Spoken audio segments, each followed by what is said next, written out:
Meus prezados e queridos irmãos da TV Caminho Livre, graça e paz do Senhor Jesus Cristo, nós estamos aqui para darmos continuidade nesse vídeo a um assunto que nós já estamos tratando aproximadamente há uns 3 vídeos. Já falamos muito sobre esse assunto e, em função do debate que eu tive alguns dias atrás com um pastor heterodoxo, né,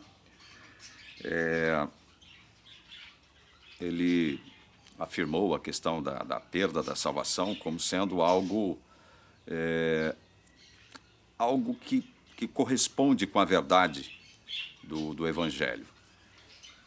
E a gente sempre combateu esse ensino, depois, evidentemente, que nós rompemos com a Igreja Adventista do Sétimo Dia, por entendermos que se a salvação começasse conosco, se ela se iniciasse conosco, se ela fosse uma construção humana, aí sim nós poderíamos perder a salvação, porque ela seria um construto humano, né, um projeto humano, né, um negócio humano, mas não é.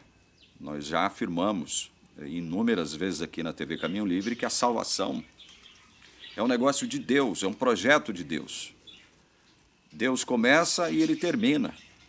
Filipenses 1,6 diz, olha, aquele que começou boa obra em vós, há de completá-la até o dia de Cristo, até a volta de Jesus. Ele começa, ele processa o seu desenvolvimento e vai completar a obra que ele começou, que ele iniciou. Então, quando você diz que Deus permite que nós nos percamos ao longo do caminho, você está desconfiando do poder de Deus em começar a obra, desenvolver a obra e completar a obra. Nós temos mostrado até agora que nós não perderemos a nossa salvação, não é por nossa causa, não é porque eu tenha um poder extraordinário, não é porque eu seja um super crente, não é porque eu agora tenho poder para observar a lei em todos os seus aspectos, não é por isso, mas é porque Deus começou a boa obra em nós, Deus nos salvou e Ele continuará nos guardando, nos livrando do mal até o dia de Jesus Cristo. Outra coisa, podemos cair aqui e ali? Sim, podemos. Nós podemos cair. E crente cai. Mas o verdadeiro filho de Deus, o verdadeiro crente, Deus o levanta. É isso que eu gostaria de ler aqui agora para vocês, no Salmo 37. Salmo 37, versículos 23 e 24. O texto diz assim: o Senhor firma os passos do homem bom e se agrada do seu caminho. Se cair, não ficará prostrado, porque o Senhor o segura pela mão. Essa é a promessa de Deus em relação aos seus filhos. Se cair, não ficará prostrado, porque o Senhor o segura pela mão. Um verdadeiro crente, quando cai, ele não fica prostrado, por quê? Porque Deus o toma pela mão. Lembram-se de Pedro? Pedro é um exemplo claro acerca disso, do que nós estamos falando aqui. Pedro caiu. Pedro negou Jesus 3 vezes. Mas ficou caído? Ficou prostrado? Não. Por que não ficou? Primeiro, porque Pedro foi um eleito de Deus. Segundo, porque Deus o tomou pela mão e o restaurou, né, e o levantou. Agora, com relação aos falsos profetas, aos falsos mestres, aos falsos discípulos, aos falsos crentes, eles vêm para o seio daquilo que nós entendemos ser a igreja, mas esses, quando saem, né, quem fica com aquela impressão de que esses falsos eram verdadeiros e agora eles saíram da comunidade da fé que nós entendemos ser a igreja, então agora eles estão perdidos. O joio nunca foi salvo, sempre foi joio, ainda que dentro do mesmo ambiente, dentro da mesma ambiência onde cresce o trigo, mas sempre foi joio. Então, quando o joio sai, né, quem fica fica com aquela impressão de que o joio esteve salvo um dia, mas que agora perdeu a sua salvação. Esse entendimento é equivocadíssimo de perda de salvação. E nós estamos mostrando isso. Vamos ler alguns textos rápidos aqui. O primeiro deles que eu gostaria de ler hoje se encontra em 2 aos Tessalonicenses, capítulo 3, o verso 3. Veja: mas o Senhor é fiel, ele os fortalecerá e os guardará do maligno. Temos confiança no Senhor. Verso 4.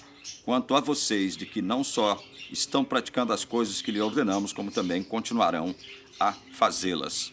Veja, olha a promessa. O Senhor é fiel, ele os fortalecerá e os guardará do maligno. Os guardará do maligno, é a promessa. Por que Deus vai fazer isso? E com quem ele vai fazer isso? Com joio? Com falso profeta? Com falso mestre? Com falso crente? Com falso discípulo? Não.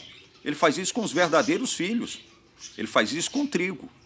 Veja, por que ele faz isso? Aqui mesmo, em 2 aos Tessalonicenses, capítulo 2, verso 13, ele diz assim: mas Paulo, devemos sempre dar graças a Deus por vocês, irmãos amados pelo Senhor, porque Deus os escolheu desde o princípio para a salvação, pela santificação do Espírito e fé na verdade.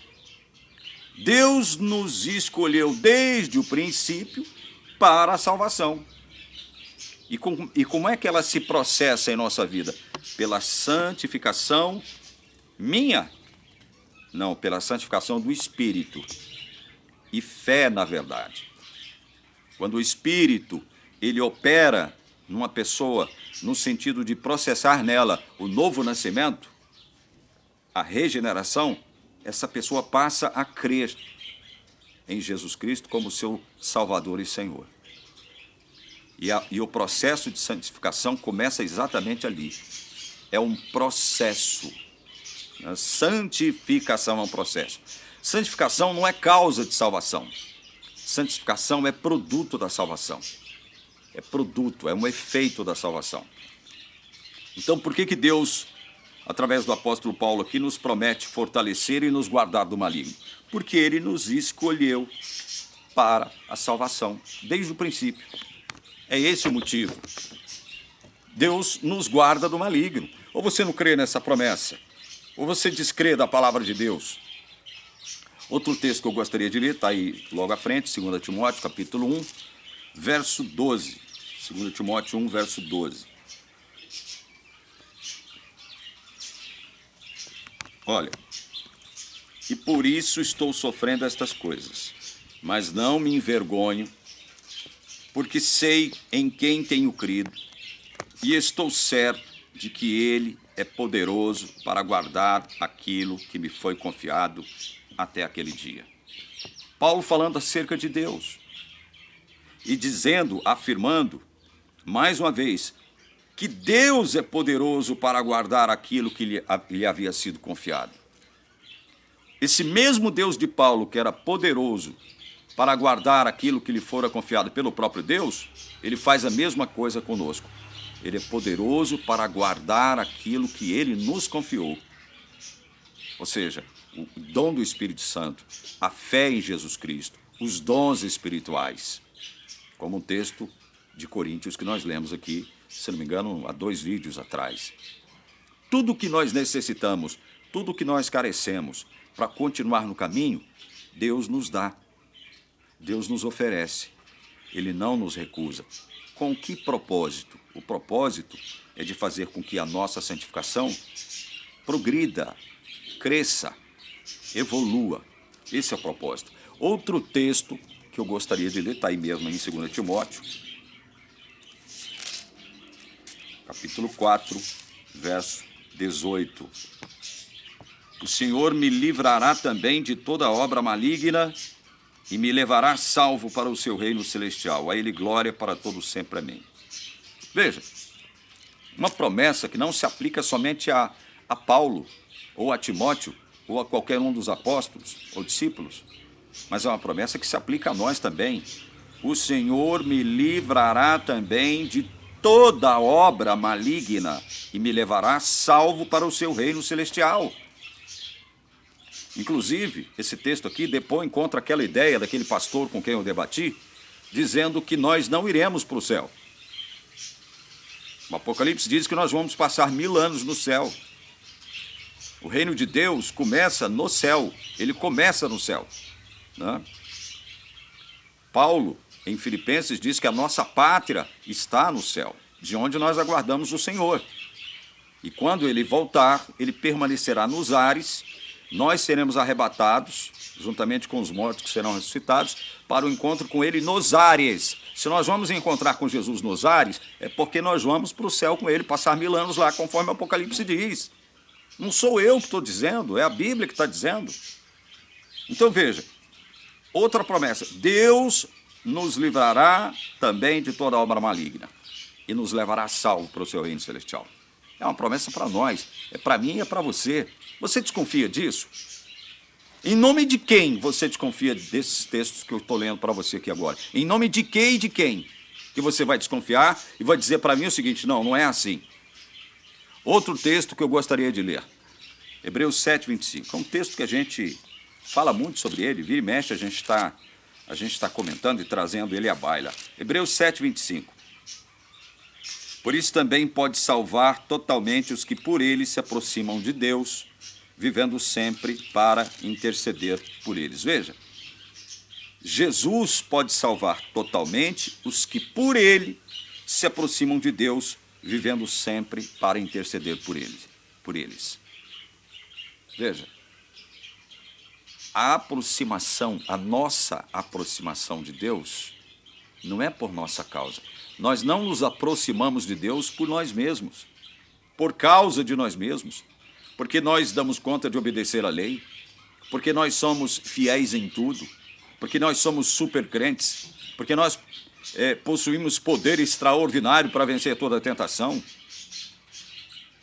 O poder está à nossa disposição, mas nós não somos super crentes, ou super homens, ou super mulheres. Nós não temos esse poder extraordinário de nos guardar a nós mesmos. Nós nos aproximamos de Deus por meio de Jesus, que vive sempre, veja, o sempre, que é importante enfatizar, para interceder por nós. Então, como é que Jesus, que intercede sempre por nós, e hoje ele faz isso, lá no Santuário Celestial, como é que, mesmo sendo objetos da intercessão de Cristo em nosso favor, como é que nós podemos perder a salvação? O próprio Paulo, em Romanos 8, versículo 31, ele já começa dizendo: olha, se Deus é por nós, quem será contra nós? Pense nisso, irmão. Pense nisso. Veja, raciocine o texto bíblico com a mente e o intelecto que Deus lhe deu. Essa semana eu estava vendo um vídeo que o Rodrigo Custódio publicou no seu canal, de duas pessoas completamente birutas. Eu não estou fazendo juízo de valor aqui, dizendo que os dois estão perdidos, né? Não estou falando isso. Mas um homem com a barba por fazer, vestindo me parece que um colete de pele de algum bicho, de algum animal, não sei se é de vaca, se é de cabra, e uma mulher com um pano sobre a cabeça, que eu acho que ela queria que nós interpretássemos como se fosse um véu, né?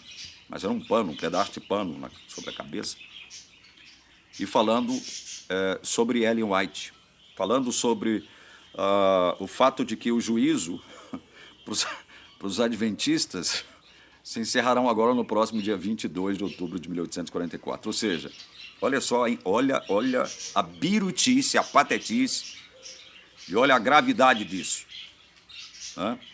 Duas pessoas, né? Um homem e uma mulher, creio que seja marido e esposa, agora se autodenominando como profetas, anunciando que no próximo dia 22 de outubro de 2024, o juízo para o adventista, ele determina tudo, né? Ou seja, a partir daí, Deus vai escolher outro povo, outra gente, Quem está salvo, quem está perdido, está perdido.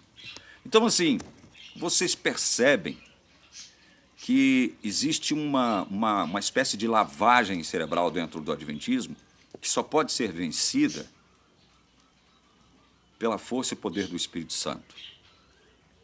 Não há como você se libertar disso se o Espírito Santo não agir em você. Se o Espírito Santo não iluminar a sua mente, para que ela não seja sequestrada. Né? Porque a primeira coisa que a teologia adventista, a igreja adventista, os líderes da igreja adventista fazem é sequestrar a sua mente, sequestrar o seu intelecto e fazer com que você pense de acordo com as lentes, os óculos deles. E aí você perde o contato com a verdade, com a realidade das coisas. Você perde o contato com a lógica divina e passa a crer numa lógica inversa, que é a lógica humana. E a igreja, eu já disse isso várias vezes, a igreja é pródiga em produzir gente biruta. Em todo templo da igreja adventista tem um biruta. Tem um biruta, tem um meio doido, um desequilibrado, né? Uma pessoa que não raciocina de acordo com a palavra. Observe bem isso. O que a igreja não faz com seus membros? Então, gente, Jesus vive sempre para interceder por nós. Diante desta verdade maravilhosa, como é que eu posso admitir a perda de salvação? Essa salvação é um produto de Deus, é um projeto de Deus, é um negócio de Deus. Não foi eu que criei a salvação, não foi eu que a concebi, não foi eu que a planejei, não foi eu que a colocou em execução. Deus concebeu, elaborou esse projeto antes da fundação do mundo, e aí Ele, através do Espírito Santo, Ele aplica isso em nós. A obra começa com Ele, se processa com Ele e se completa com Ele. Não nos esqueçamos disso. Outro texto que eu gostaria de ler se encontra em 1 Pedro, capítulo 1, versos 3 a 5. Abra comigo aí. 1 Pedro, capítulo 1, versos de 3 a 5.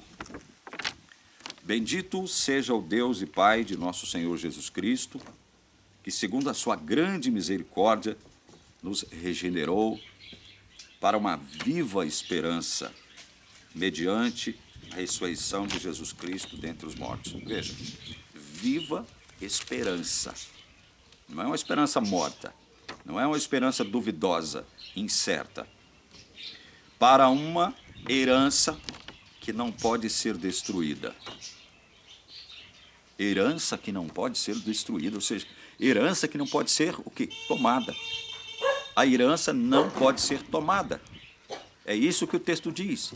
A herança não pode ser destruída, que não fica manchada, que não murcha e que está reservada nos céus para vocês. Veja, a nossa herança já está reservada nos céus. Quem foi que reservou? Quem foi que fez esta reserva lá? O próprio Deus fez esta reserva. Veja, você vai desconfiar disso? De que a sua herança, a minha herança, ela está já reservada nos céus? Essa herança não pode ser destruída, não pode ser manchada, não pode ser murchada, né? E aí, você descrerá nisso também? Em nome de quem, em nome de que você não crê nessa promessa? De que a nossa herança já está reservada. Quem reservou tem o poder de assegurá-la para nós. É Deus. E o texto continua. Reservada nos céus para vocês, que são guardados pelo poder de Deus. Não é isso que eu estou repetindo nesses últimos vídeos, onde eu trato desse mesmo assunto? Nós somos guardados, não é pelo nosso próprio poder. Não é pelo nosso próprio poder que a gente não perde a salvação, ou não perde a salvação. Não, é pelo poder de Deus que nós somos guardados. Guardados. Você não sabe o que significa isso? Ser guardado por Deus? Veja, mediante a fé para a salvação preparada para ser revelada no último tempo. É a consumação da salvação. É a consumação da salvação. Que será processada, aplicada em nós quando Jesus voltar. Quando Jesus voltar. Esse texto é maravilhoso. é um dos textos que nos acalenta, que nos deixa animados, esperançosos de que Deus nos guarda. Judas 24, versículo 24, diz assim: e ao Deus que é poderoso para evitar que vocês tropecem e que pode apresentá-los diante da sua glória com alegria. A este que é o único Deus, verso 25, a nosso Salvador, mediante Jesus Cristo, Senhor nosso, sejam a glória, majestade, o poder e a autoridade, antes de todas as eras, agora e por toda a eternidade. Amém.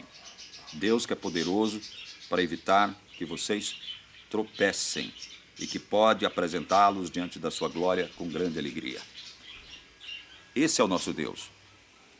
Esse é o nosso Deus, que pode evitar com que a gente tropece. Esse tropeço sobre o qual Judas fala aqui é o tropeço da perdição. É o tropeço da perdição. Deus pode evitar por quê? Segundo aquele texto que eu li em Salmos 37. Você pode até cair. Você pode tropeçar e cair, mas você não ficará prostrado. Você não ficará prostrado. Essa é a promessa. Deus o tomará pela mão. E nós temos exemplos disso na história da igreja cristã.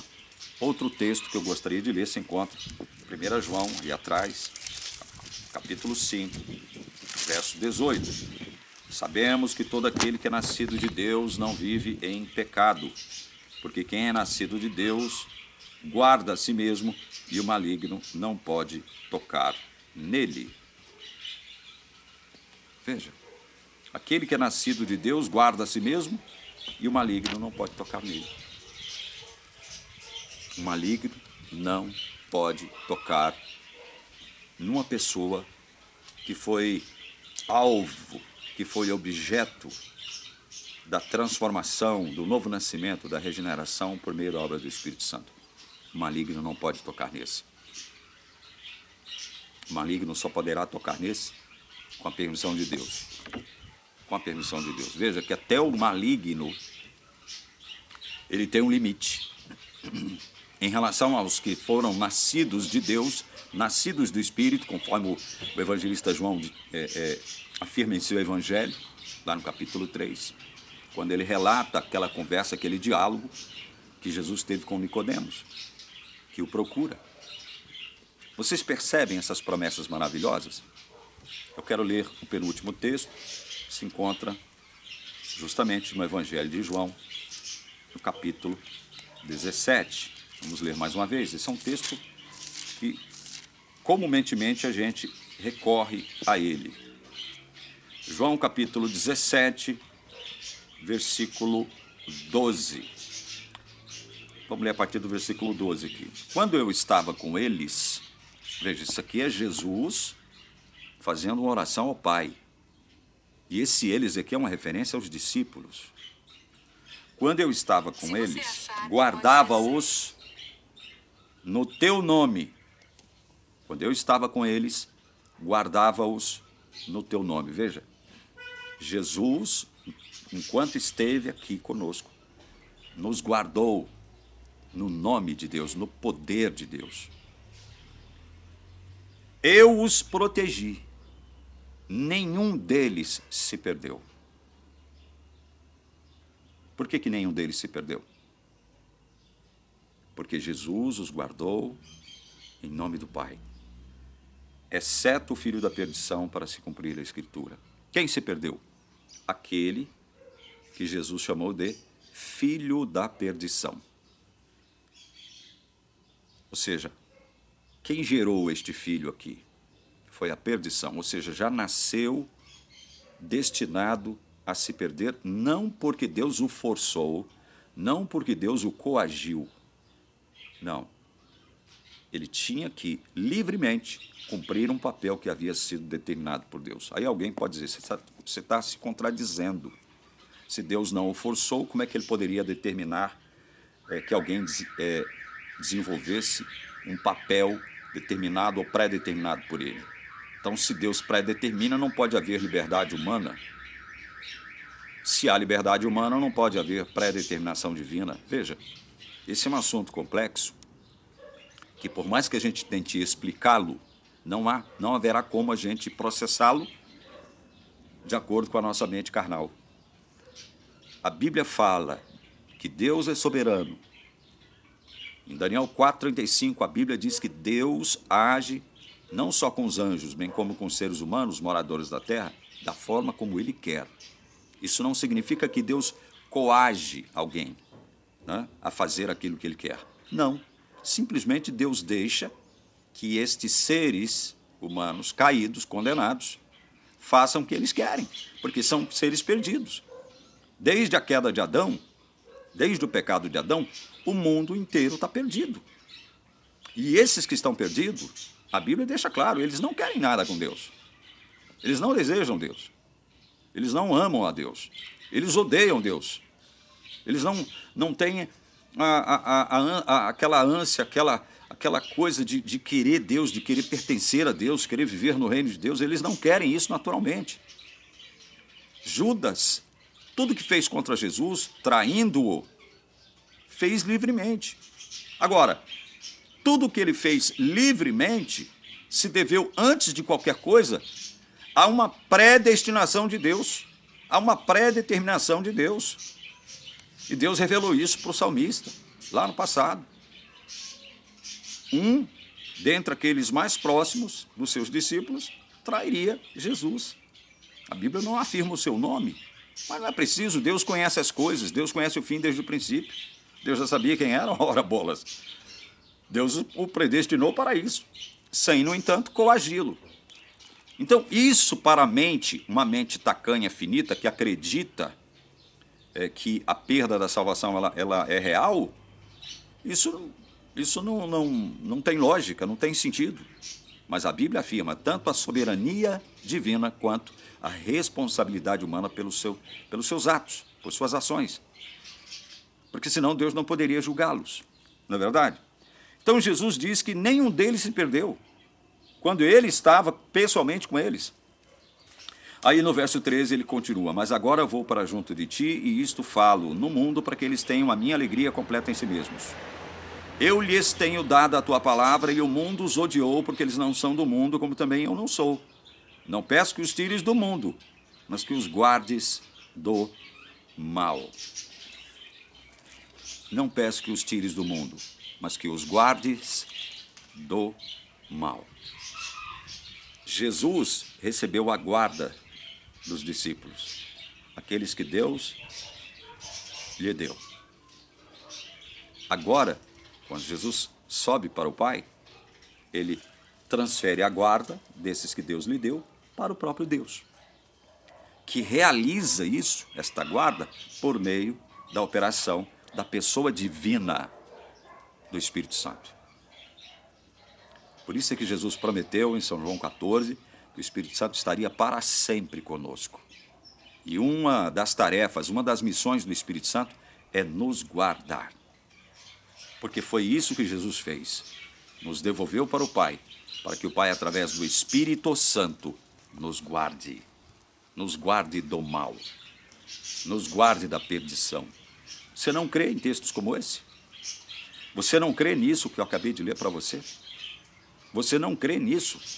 Por último, eu leio um outro texto, sobre o qual a gente já falou muito aqui, que se encontra em Efésios capítulo 1. Vamos ler do verso 3 ao verso 7. Bendito seja o Deus e Pai de nosso Senhor Jesus Cristo, que nos abençoou com todas as bênçãos espirituais nas regiões celestiais em Cristo. Deus nos ofereceu, nos concedeu todas as bênçãos espirituais em Cristo. Foi por causa de Cristo. Verso 4. Antes da fundação do mundo, Deus nos escolheu nele. Nele quem? Em Jesus. Para sermos santos e irrepreensíveis diante dele. Deus nos escolheu, não foi porque ele previu que nós seríamos santos e irrepreensíveis. Deus nos escolheu para que nós fôssemos, em Jesus Cristo, santos e irrepreensíveis. E é isso que nós somos hoje. Afinal de contas, somos justificados pela fé em Jesus Cristo. Então, já somos santos e irrepreensíveis. Agora, existe existe aí uma tensão entre o já, somos justificados, e o ainda não. Não fomos 100% glorificados. A nossa mente já foi, nosso coração já foi, já é de Deus, pertence a Deus. Fomos justificados e glorificados, vai dizer Paulo em Romanos 8,30. Agora, o nosso corpo não foi glorificado ainda. Paulo diz isso em Romanos 8,23. Nós aguardamos esta adoção de filhos por meio da redenção do nosso corpo, que se dará quando? Quando Jesus voltar. Em amor nos predestinou para Ele. Veja, Deus, em amor, nos predestinou para Ele mesmo. Predestinação não é coisa do diabo, como a teologia adventista afirma. Predestinação é coisa de Deus. Deus nos predestinou para Ele mesmo. Por que Deus tinha que predestinar-nos para Ele mesmo? Porque nós estávamos perdidos, condenados sob o pecado de Adão. Estávamos imersos na condenação dos pecados. Então Deus teria que predestinar-nos porque, por nós mesmos, não teríamos o poder de iniciar a boa obra. Não teríamos o poder de processá-la, de desenvolvê-la até a volta de Jesus Cristo. Em amor nos predestinou para Ele, para sermos adotados como seus filhos, por meio de Jesus Cristo, segundo o propósito da sua vontade. Não éramos filhos. Quando nós chegamos a esse mundo aqui, quando nós nascemos, nós não nascemos enquanto filhos de Deus. Nós nascemos enquanto criaturas de Deus, não como filhos. Agora, quando o Espírito Santo atua em nós, operando a regeneração, o novo nascimento, aí sim nós nos tornamos filhos de Deus. Veja, nós somos adotados na sua família. Fomos adotados por Deus. Quem é que escolhe no processo de adoção? Sou eu que escolho Deus? Ou é Deus que me escolhe? Se você quer adotar uma criança, você vai a uma casa de órfãos. Quem é que escolhe? É você que escolhe a quem você quer adotar, ou é ele que tem que escolher você? Se você deixar por conta dos órfãos te escolher, todos eles vão escolher você. Todos vão querer sair de lá. Não é isso? É. Mas quem escolhe? Quem escolhe é quem tem a prerrogativa de escolher, de adotar. É por isso que Deus nos escolheu. Deus nos predestinou em Jesus Cristo. Não foi por nossa causa que Deus nos predestinou. Ele nos predestinou para que fôssemos santos e irrepreensíveis.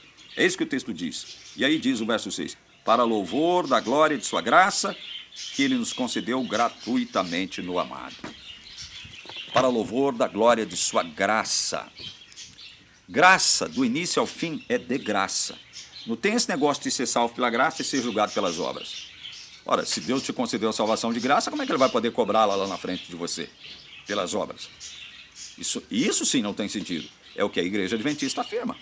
Verso 7. Nele temos a redenção, pelo seu sangue, a remissão dos pecados, segundo a riqueza da sua graça. Eu vou ficando por aqui. É óbvio que eu teria mais coisas para ler, mas isso basta. Veja, isso basta para quem crer na palavra. Isso basta para quem não desconfia da palavra de Deus. Isso basta para quem tem a palavra de Deus, a Bíblia Sagrada, como única regra de fé e prática. Essa aqui é a nossa norma normans. Isso aqui não é a nossa norma normata. Norma normata são as confissões das denominações religiosas. Essa não tem poder sobre essa norma normans. É como se fosse a Constituição do Reino de Deus. Isso aqui é a Constituição do Reino de Deus. Nada inferior a isso aqui. Nada pode superar isso aqui. Se você crê que a Bíblia é a sua regra de norma e prática, a sua única autoridade, você tem que crer nessas promessas. É necessário que você creia nessas promessas também. Que Deus te abençoe, que Deus te guarde, que Deus te livre do mal, em nome do Senhor Jesus. Amém.